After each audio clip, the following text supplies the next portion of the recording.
অনেকে কিন্তু জানতে চেয়েছেন ফ্যান ফলোয়ার বাড়ার কোনো গোপন কোনো টিপস আছে কি না। তো এই নিয়ে আমাকে অনেকবার অনেকজন বলেছেন ফ্যান ফলোয়ারের বিষয়টা।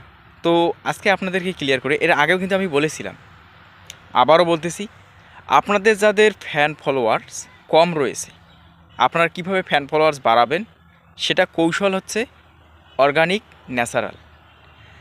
আপনার সামনে, আপনি ফেসবুকের মধ্যে আছেন, ফেসবুকের মধ্যে শর্ট ভিডিও এমনকি লং ভিডিও আসতেছে, আপনি যে সকল ভিডিও পাচ্ছেন সে সকল ভিডিও আপনারা দেখবেন, দেখে গঠনমূলক এমন কমেন্ট করবেন যেই কমেন্টের মাধ্যমে আপনাদের ফ্যান ফলোয়ার্সরা আপনাদের মতামতের উপর ডিপেন্ড করে কিন্তু আপনাদের ফেসবুক পেজ অথবা প্রোফাইলে চলে আসবে, ঘুরে আসবে। আপনাদের কন্টেন্টগুলো যেন তাদের কাছে ভালো লাগে, এই অনুযায়ী আপনারা কন্টেন্ট আপলোড করবেন, দেখবেন আপনাদের ফ্যান ফলোয়ার্স অটোমেটিকলি বৃদ্ধি পাবে।